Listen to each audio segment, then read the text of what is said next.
Hi, my name's Jess, and I'm here to talk about just how the Australian education system is actually quite flawed and not doing enough to promote excellence and equity as promised.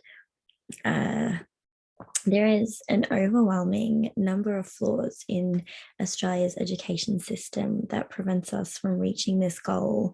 And I'm hoping that my poster today will help to highlight some of these issues and show just how flawed, inconsistent, and behind we are.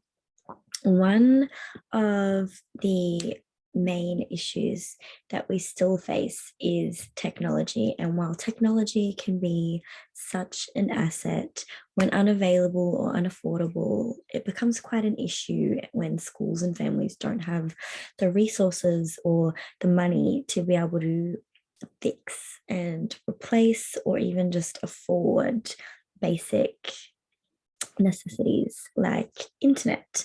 Affordability and access are key priorities we have on our poster, which is highlighting that people on low incomes are more likely to be mobile only internet, and that people who are mobile only internet score 19.3 points lower than the national average for digital inclusions. People on low income also struggling to pay home internet, which is obviously creating boundaries and preventing us from reaching equity when people have an abundance of money and can afford anything needed, and then people who don't, who end up falling behind. Using technology may also not appeal to all learning styles in education, which can prevent students reaching these outcomes because teachers and educators may be unwilling to learn about new programs and then can't pass that on to students. Children also can be provided with technology and not taught how to use that technology. Sitting someone in front of a computer and teaching them how to use it is not the same thing. And moving towards social class as well, this combines in together because when people aren't given the resources and don't have the money, then a teacher who is willing to learn also may not have the courses and be able to and get that support that's needed. You know, you can study and you can teach for 10 years without any upskilling, and you still only have what you've learned from back when you started, and things are constantly changing. Money from the government is quite unevenly distributed, as you can see in our two graphs provided. Majority of money goes to independent and Catholic schools, and it's creating gaps, especially in Indigenous and non-Indigenous students. You can see the gap between how funding is so unevenly distributed, and then more keeps going towards those who have and less to those without. Um, Gonski in 2011, Australia has a significant gap between its highest and lowest performing students, far greater than in many organized and economic cooperation and developed countries. And an example of how we're falling behind in other countries when compared, and Cobbold in 2019 did state that government funding increases have been badly misdirected in favoring the more privileged. Over 80% of disadvantaged students are in public schools, and over 90% of public schools are disadvantaged. More factors that prevent us from reaching goal one would be remoteness and rural living.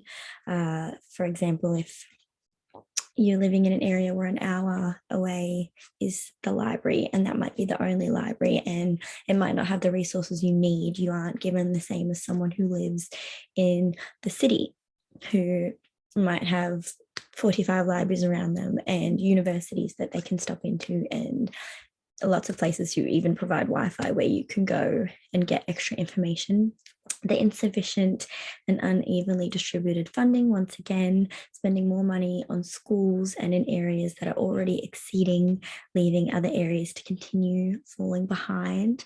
Quality of teaching and education, for example, going back on technology as well, being unable to provide or have courses available that do support teachers to support students. Even after funding from the government, it isn't going to the right places, and we aren't going to get better. We aren't going to reach this goal of excellence and equity when some is here and some is here. It was found in 2012 by Corf that more than 25% of Australian teachers feel they need more professional development for Aboriginal education. Another thing that is forgotten about and hard to come by. There isn't a large number of Aboriginal teachers, and it's hard to find someone that can come in and support that. And that area in Indigenous communities, poverty can contribute to poor health, leading to Indigenous children not meeting recommended health standards, which then keeps them from attending school or being able to have the attention span to focus in class, which also relates back to funding not being put into the right areas. Cobalt also stated that Australia has an inequitable school funding system that continues to discriminate against public schools and disadvantaged students. And that was in 2019, and there hasn't been much change to help promote excellence and equity. And that is what we're getting at today, is that Australia definitely needs to be doing more. We need to look into where our money is going, why it is going there, who needs it more, and how can we help? What can we do for our teachers to help our students? What can we do for our families to make things more affordable? What can we do for rural areas to help bring more to that area for these students to have the resources that they need to help us reach our goal of equity? Thank you.